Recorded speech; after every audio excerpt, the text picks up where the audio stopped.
Teman-teman,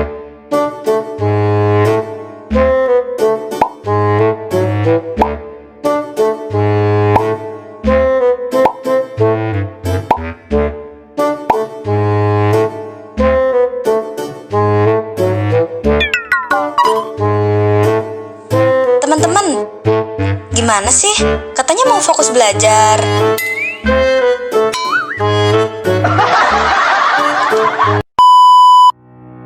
Kalian juga sering gak sih pas belajar terus ke distract sama hal lain? Kayak makan, ngantuk, atau main HP? Tahu nggak sih, kita bisa cari pola perpindahan fokus belajar kita menggunakan matriks Markov dan vektor Eigen loh. Apa sih matriks Markov dan vektor Eigen itu? Daripada penasaran, yuk simak penjelasannya. Sebelumnya, perkenalkan nama saya Fitria Nur Anissa. Dan saya Viena Rizka Saswanaya. Dan saya Azhabia Kahfi Safarina sebagai presentator 3. Pemodelan pola perpindahan fokus mahasiswa saat belajar menggunakan matriks Markov dan juga vektor Eigen. Bagaimana sih matematika membantu memahami pola fokus mahasiswa saat belajar? Yuk kita bahas bersama. Pada era digital saat ini, media sosial telah menjadi bagian dari aktivitas sehari-hari mahasiswa. Tidak hanya digunakan untuk hiburan, tetapi media sosial juga digunakan sebagai alat untuk mencari informasi, berdiskusi mengenai tugas, hingga mencari referensi pembelajaran. Namun, di sisi lain, penggunaan media sosial seringkali menimbulkan distraksi saat proses belajar berlangsung. Mahasiswa seringkali terdistraksi atau fokusnya terpecah ketika mereka sedang menerima notifikasi secara terus-menerus atau bahkan ketika mereka sedang membuka aplikasi secara bersamaan ketika sedang belajar. Nah, akibatnya fokus belajar menjadi mudah berpindah. Misalnya dari mengerjakan tugas, lalu membuka chat, lalu scrolling TikTok, scrolling Instagram, atau bahkan check out Shopee. Nah, kondisi tersebut membuat konsentrasi belajar menjadi kurang stabil. Selain itu, perpindahan fokus yang terjadi secara berulang juga dapat menurunkan efektivitas belajar mahasiswa, karena perhatian tidak sepenuhnya tertuju pada materi yang sedang dipelajari. Coba bayangkan ketika kalian sedang belajar untuk UAS. Awalnya, kalian benar-benar fokus dengan apa yang sedang kalian kerjakan, seperti membaca materi, mencatat rangkuman. Lalu, tiba-tiba ada satu notifikasi muncul di handphone. Awalnya, kalian hanya ingin membalas pesan tersebut. Tetapi setelah itu, perhatian mulai berpindah ke media sosial, seperti scroll TikTok, scroll Instagram, atau bahkan main game. Tanpa disadari, waktu belajar menjadi berkurang dan fokus perlahan hilang. Nah, berdasarkan kondisi tersebut, penelitian ini dilakukan untuk memodelkan pola perpindahan fokus mahasiswa saat belajar menggunakan matriks Markov dan juga vektor Eigen. Melalui penelitian ini, kami ingin menentukan probabilitas perpindahan fokus antar kondisi, misalnya dari kondisi belajar menuju distraksi digital maupun sebaliknya. Selain itu, penelitian ini juga bertujuan untuk mengetahui kecenderungan fokus mahasiswa dalam jangka panjang. Adapun manfaat dari penelitian ini yaitu memberikan gambaran mengenai pola konsentrasi belajar mahasiswa, membantu memahami pengaruh distraksi digital terhadap proses pembelajaran, serta menjadi referensi penelitian berbasis matriks Markov di bidang pendidikan.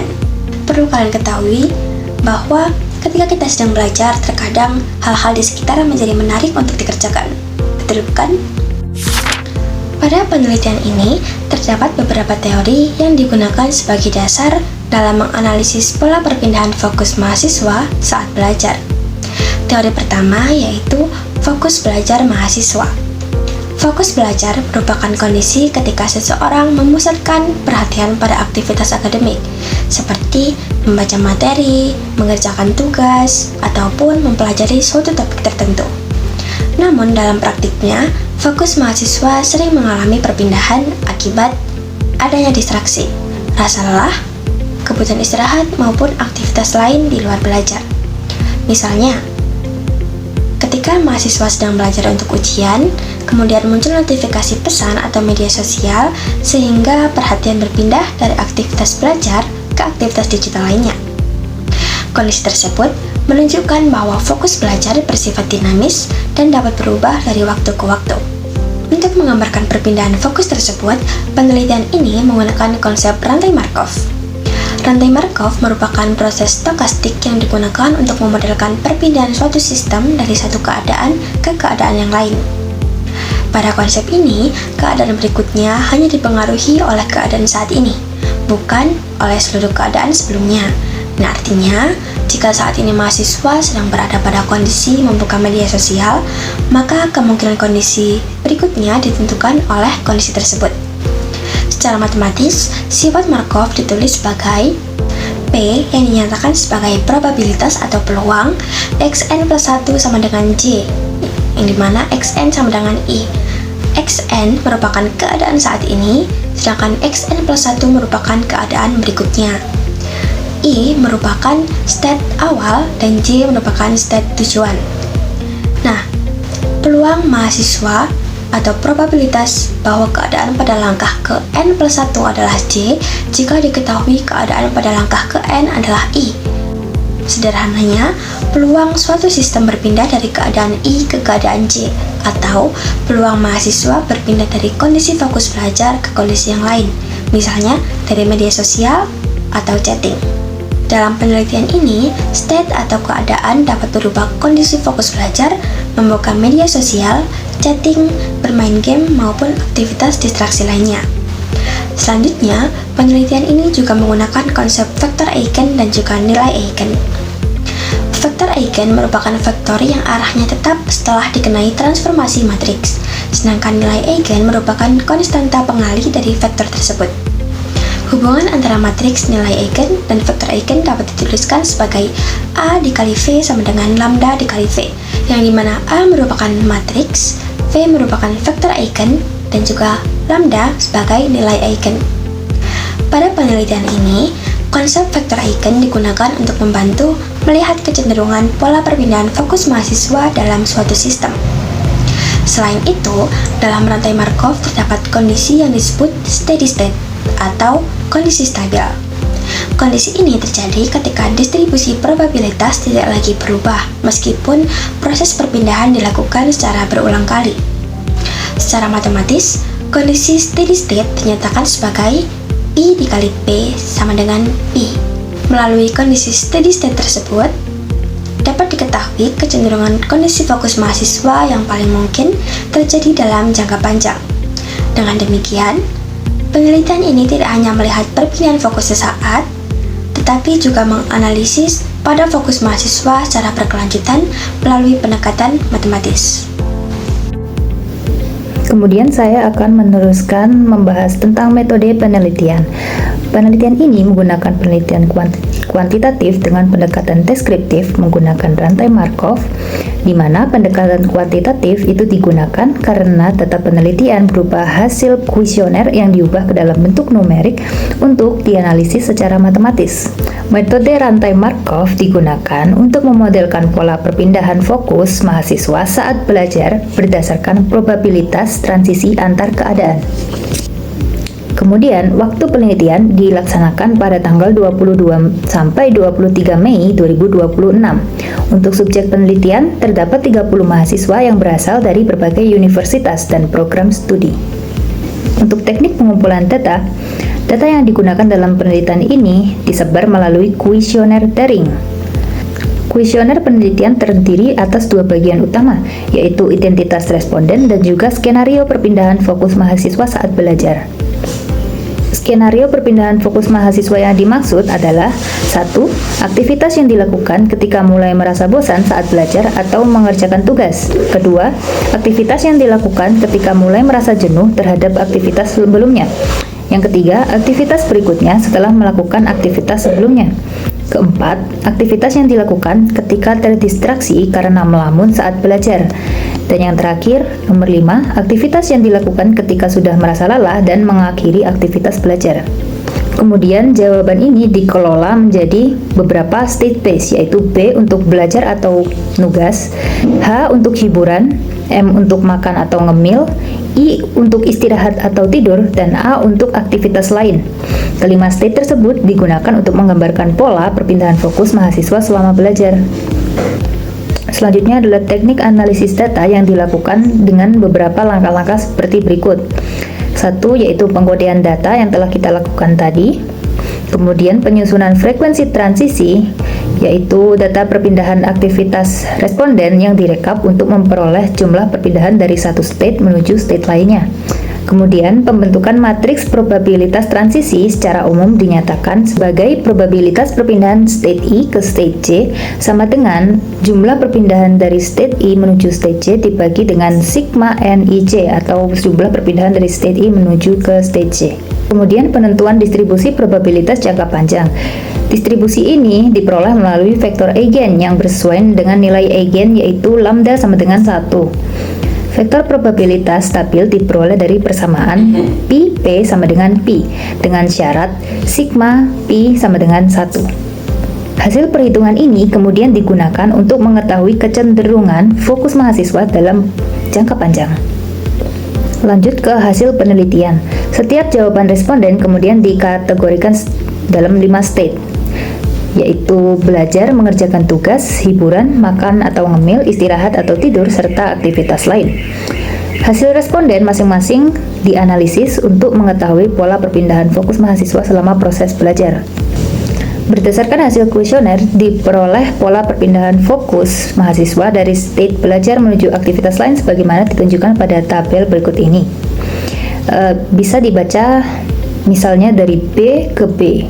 Itu berarti perpindahan mahasiswa dari belajar menuju belajar itu terdapat 5 mahasiswa. Untuk tabel pertama adalah skenario dari belajar menuju aktivitas lain. Misalnya dari aktivitas belajar menuju ke aktivitas hiburan terdapat 18 mahasiswa. Dan untuk tabel kedua adalah hasil dari skenario kedua. Misalnya yang tadinya melakukan aktivitas belajar, kemudian dia tetap belajar, itu terdapat 1 mahasiswa. Dan yang tadinya dari aktivitas hiburan menuju ke aktivitas belajar terdapat 2 mahasiswa. Kemudian dari aktivitas lain menuju ke aktivitas hiburan terdapat 1 mahasiswa.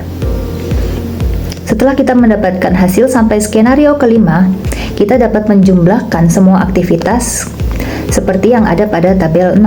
Dan berdasarkan tabel 6 diperoleh total perpindahan fokus mahasiswa sebanyak 150 transisi. Sebagai contoh, pada transisi belajar menuju ke hiburan itu terdapat 26 transisi. Selanjutnya adalah pembentukan matriks probabilitas transisi. Dari bentuk umum tadi, pertama-tama kita bisa menjumlahkan transisi dari suatu state. Misalkan dari state transisi belajar, yaitu totalnya adalah 68. Kemudian probabilitasnya kita dapatkan dengan membagikan transisi state belajar tadi dengan total transisi state pada belajar tadi. Setelah didapat 5 probabilitas tadi, kita lakukan hal yang sama dengan state yang lain juga. Setelah itu kita bisa memperoleh matriks probabilitas Markov sebagai berikut ini. Sebagai contoh, mahasiswa dari aktivitas belajar menuju aktivitas belajar memiliki probabilitas 0,235. Kemudian analisis vektor eigen dan distribusi jangka panjang atau steady state. Dalam rantai Markov, distribusi probabilitas jangka panjang atau steady state distribution merepresentasikan kondisi stabil suatu sistem setelah mengalami perpindahan state secara berulang dalam jangka waktu yang panjang. Dalam kondisi ini, probabilitas perpindahan tidak lagi mengalami perubahan yang signifikan. Misalkan, vektor probabilitas jangka panjang dinyatakan sebagai Pi sama dengan state B, H, M, I, dan A. Maka, vektor probabilitas jangka panjang harus memenuhi persamaan rantai Markov, yaitu Pi P sama dengan Pi, di mana P adalah matriks Markov. Kemudian dengan syarat state B ditambah state H ditambah M ditambah I dan ditambah state A, itu hasilnya adalah 1. Persamaan tersebut menunjukkan bahwa setelah sistem mencapai kondisi stabil, hasil perkalian antar vektor probabilitas dengan matriks probabilitas transisi akan menghasilkan vektor yang sama. Oleh karena itu, vektor probabilitas stabil merupakan vektor eigen dari matriks probabilitas transisi dengan pasangan nilai eigen lambda sama dengan 1. Dan pada penelitian ini, proses pencarian distribusi probabilitas jangka panjang dilakukan melalui metode iterasi matriks. Iterasi dimulai dengan vektor probabilitas awal yaitu x0 sama dengan 1,000 dan 0. Pemilihan vektor awal ini didasarkan pada asumsi bahwa mahasiswa pada awal pengamatan berada pada kondisi belajar atau mengerjakan tugas, sehingga probabilitas awal pada state belajar bernilai 1, sedangkan state lainnya bernilai 0.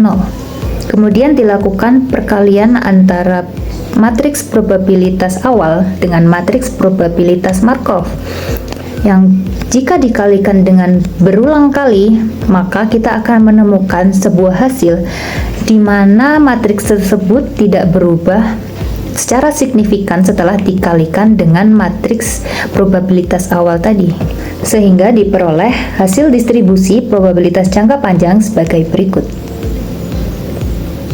Berdasarkan data yang sudah dijelaskan oleh rekan saya, jika dinyatakan dalam persentase, maka distribusi fokus mahasiswa jangka panjang ditunjukkan pada tabel 8 atau tabel berikut ini. Yang pertama ada belajar atau nugas sebesar 25,58%, lalu ada hiburan sebesar 23,13%, lalu ada makan atau ngemil sebesar 12,4%, istirahat atau tidur sebesar 30,44%, dan aktivitas lainnya sebesar 8,18%. Selanjutnya adalah bagian pembahasan. Berdasarkan hasil analisis rantai Markov, diperoleh bahwa dalam jangka panjang, mahasiswa memiliki kecenderungan terbesar berada pada kondisi istirahat atau tidur sebesar 30,44%. Hal ini menunjukkan bahwa setelah mengalami perpindahan fokus secara berulang, mahasiswa lebih sering menuju kondisi istirahat dibandingkan aktivitas lainnya. Selain itu, kondisi hiburan memiliki proporsi sebesar 23,13% yang hampir setara dengan kondisi belajar sebesar 25,85%. Hal ini menunjukkan bahwa saat belajar, mahasiswa cukup mudah terdistraksi menuju aktivitas hiburan seperti penggunaan media sosial, telepon genggam, maupun hiburan digital lainnya. Pada matriks probabilitas transisi terlihat bahwa peluang perpindahan terbesar dari kondisi belajar adalah menuju hiburan, yaitu sebesar 38,2%. Hal tersebut mengindikasikan bahwa mahasiswa cenderung mengalihkan fokus belajar menuju aktivitas hiburan ketika mengalami kejenuhan. Di sisi lain, peluang mempertahankan kondisi istirahat sebesar 57,1%, menunjukkan bahwa state istirahat memiliki kecenderungan stabil yang cukup tinggi. Artinya, mahasiswa yang telah memasuki kondisi istirahat cenderung tetap berada pada aktivitas tersebut dibandingkan berpindah ke aktivitas lain. Dengan demikian, pola perpindahan fokus mahasiswa menunjukkan bahwa distraksi dan istirahat memiliki pengaruh yang cukup dominan terhadap keberlangsungan aktivitas belajar mahasiswa dalam jangka panjang. Selanjutnya adalah bagian kesimpulan. Berdasarkan hasil penelitian mengenai pemodelan pola perpindahan fokus mahasiswa saat belajar menggunakan matriks Markov dan vektor eigen, dapat disimpulkan bahwa perpindahan fokus mahasiswa selama proses belajar dapat dimodelkan secara sistematis melalui rantai Markov. Model tersebut mampu menggambarkan probabilitas perpindahan mahasiswa dari satu aktivitas ke aktivitas lainnya berdasarkan kondisi yang sedang dialami mahasiswa saat belajar. Berdasarkan analisis distribusi probabilitas jangka panjang, diperoleh kecenderungan fokus mahasiswa dalam jangka panjang yaitu sebesar 30,40% berada pada kondisi istirahat atau tidur, 25,85% pada kondisi belajar atau mengerjakan tugas, 23,13% pada kondisi hiburan, 12,4% pada kondisi makan atau ngemil, dan 8,18% pada aktivitas lain. Hal tersebut menunjukkan bahwa distraksi dan kebutuhan istirahat memiliki pengaruh yang cukup dominan terhadap keberlangsungan fokus belajar mahasiswa. Dengan demikian, penggunaan metode rantai Markov dan vektor eigen terbukti dapat digunakan untuk menganalisis pola perpindahan fokus mahasiswa secara sistematis dan memberikan gambaran mengenai kecenderungan perilaku belajar mahasiswa dalam jangka panjang. Yang terakhir adalah saran. Berdasarkan hasil penelitian yang telah dilakukan, terdapat beberapa saran yang dapat diberikan. Bagi mahasiswa, diperlukan kemampuan manajemen waktu dan pengendalian distraksi digital agar fokus belajar dapat dipertahankan lebih optimal. Mahasiswa juga disarankan untuk menerapkan pola belajar yang teratur serta memberikan jeda istirahat yang cukup agar tidak mudah mengalami kejenuhan selama proses belajar. Bagi pendidik dan institusi pendidikan, hasil penelitian ini dapat dijadikan sebagai bahan pertimbangan dalam menciptakan strategi pembelajaran yang lebih interaktif dan tidak monoton, sehingga dapat mengurangi kecenderungan mahasiswa berpindah fokus ke aktivitas hiburan. Selain itu, pemanfaatan teknologi digital dalam pembelajaran perlu diarahkan secara positif agar media digital tidak hanya menjadi sumber distraksi, tetapi juga mendukung efektivitas belajar mahasiswa. Bagi penelitian selanjutnya, penelitian ini masih memiliki keterbatasan pada jumlah responden dan jenis state yang digunakan. Oleh karena itu, penelitian selanjutnya disarankan menggunakan jumlah sampel yang lebih besar, menambahkan variasi state aktivitas, serta mengembangkan model menggunakan metode probabilistik atau simulasi lain agar hasil analisis menjadi lebih akurat dan mendalam. Demikian presentasi dari kelompok kami. Apabila ada kurangnya mohon maaf. Wassalamualaikum warahmatullahi wabarakatuh.